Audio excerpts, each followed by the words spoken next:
I think, as I said last night, it's now a case of Russell Martin desperately hoping, because if he's not going to be in charge as he is now, simply head coach as opposed to manager, he's just got to keep his fingers crossed now that his recruitment department do the business for him. Because if John Souttar's not available and he doesn't have, reinforcements, defensive reinforcements ahead of that tie, he's got, he thinks he's got problems now. The problems are going to intensify. Aye. Look, before I bring in Scott, let me share some of the comments with you because they're pretty vociferous. Dougie says, if Keith Jackson's article is correct, John Souttar's commitment If? I know. How dare he? If it's correct, John Souttar's commitment to Rangers needs to be seriously questioned. Why would he play in 2 meaningless Scotland games over Champions League qualifiers? Scott says, I've defended Souttar for years, but this is the final straw. Him and the club really need to clarify this. It's absolutely baffling. Lewis says, John Souttar should never play for us again, ever. Delaying surgery to play 2 meaningless friendlies to then miss Champions League qualifiers. There's a bit of jumping the gun with all these comments, because at no point last night did I say that John Souttar was going to miss the Champions League qualifiers. Aye, that's true. That's a good point. And the original story, it merely said that he's really up against it. He's facing a race against the clock now. Mm-hmm. And there is no room for margin. So whether he's fit or not, only time will tell. But he could have given himself the optimum chance by having the operation after the Hibs game on May the 17th, 18th, and he would have had an extra 3 weeks to recover and be ready, and probably to join in, at the start of the pre-season. Because it's another thing, Daniel, simply by going on that Scotland trip, when he didn't need to go because he'd already been booked in for surgery, so you've got a ready-made excuse not to make the trip. And if he didn't make the trip, he would have been reporting back to training with the rest of the squad this Monday under a new manager with a radical new playing style, which you would think the players are going to have to take a while to take in the information and adapt to what Russell Martin wants on the pitch. So for so many reasons, when I'm just talking out loud there makes you realise, well, there's another big couple of reasons why John Souttar should have gone for surgery earlier, so that he'd be available for this new chapter at Rangers. Right. Singing the Blues says it's a complete shambles, and your loyal Muppet says it could cost the club £40 million. Scott, more than that. Aye. Scott, what do you think it? Look, it is a shambles, and I can't. It's a great story. I can't quite get my head around it, to be honest. In terms of how that situation was allowed to happen. Just going with the comments, I do feel I need to try and defend John Souttar slightly, because John Souttar's an experienced player, a sensible guy, really ultra professional. It's a guy that's had serious injury. What is it? 3 snapped Achilles he's had. Mm-hmm.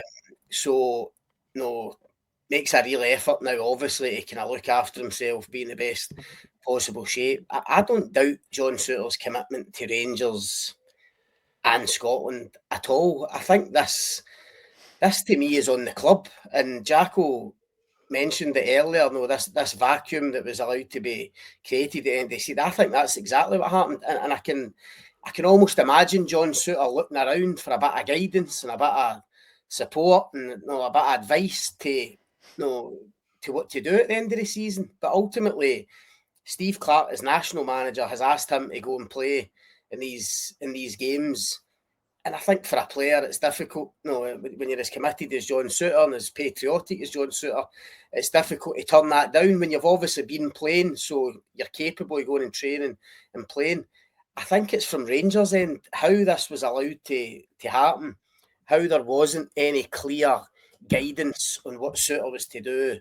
He probably went for surgery before the domestic season even finished, because Rangers were playing games that were meaningless anyway. Albeit, Barry Ferguson was obviously in charge and trying to get results to try and get the job.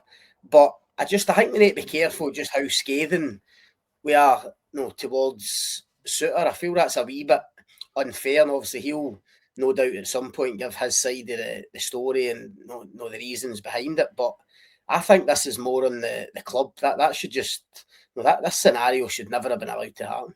Well, Hoopsaholic there in the comments saying this isn't Souttar's decision. The club have okayed his schedule. Scotty That's echoes correct. that, says when it comes to friendlies, the club, as some say, the club should have stepped in and stopped them going. William points out that Jude Bellingham's done a similar thing with Real Madrid for the Club World Cup. Slightly different. It's different stakes, though. Well, it's completely different. And we said, you asked us about the Club World Cup the other day, Daniel, and I called it for what it is. It's a grotesque sort of a money-making scheme dreamed up by Gianni Infantino.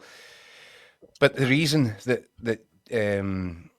it's Jude Bellingham, isn't it? Jude Bellingham does need a shoulder operation, but Real Madrid have prioritised this World Club Cup because of the amount of money that's available for them to win. Should they go all the way and lift the trophy, to the point that they've made the decision that they would rather have him sit out the start of next season rather than miss out on this.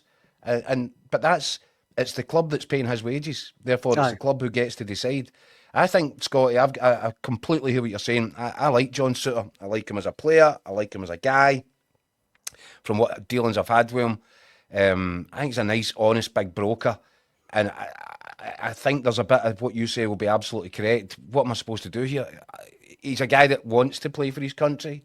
Yep. He wants, I don't think that Rangers fans should feel slighted in that he's choosing Scotland over Rangers. I think he's just a guy that wants to play football. And if there's a lack of guidance there, or does it make sense to me? I'm sure that John Souttar right now must be thinking, what was I thinking? Because he's put himself in a really difficult position. And if for some reason there's a setback in his rehab, if he doesn't, and it's right on the line in any case, without any setbacks, if he's not playing in that first game against Panathinaikos, he's going to cause himself all manner of grief. So whoever's at fault here, and ultimately I think it has been down to a sort of dereliction of management at Rangers. It's not a pretty picture. It's the optics on it are awful, and fingers crossed. As far as I can see now, I actually just really hope that John Souttar does recover. Everything goes perfectly on time. He does get back and he declares himself fit and ready. And Russell Martin looks at him in training and thinks, "No, you'll do for me." And he does play. Because can you imagine the scenario if that doesn't happen and if it goes wrong and it costs Rangers? I mean, Scott, you've spoken about this time last year and the fact that Rangers couldn't open up inside their own stadium.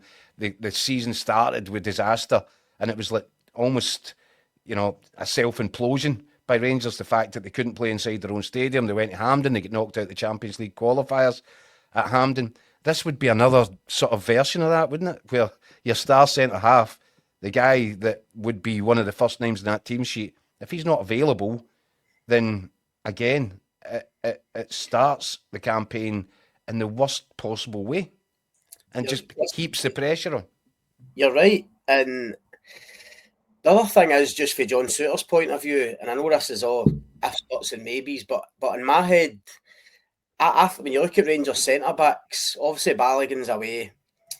Young Nsiala doesn't look ready to come in and be a first pick, right? Maybe get a bit of development, maybe a loan move for him. So you're then looking at Souttar, Proper and Ben Davies.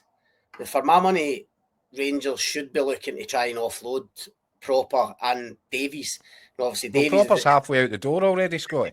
Exactly. And Davies, you would think, is halfway to Birmingham as well, because after the successful loan spell that he had. So I think Rangers were up.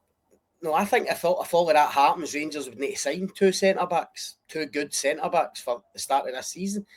So John Souttar's got a fight in his hands to be one of the first choice centre-backs for Rangers this season, I would think. And that would mean he'll have been desperate to start this season. Hit the ground running, basically. Go in as Russell Martin's one of his first picks, impress and stay there, because he knows there's going to be competition for a place.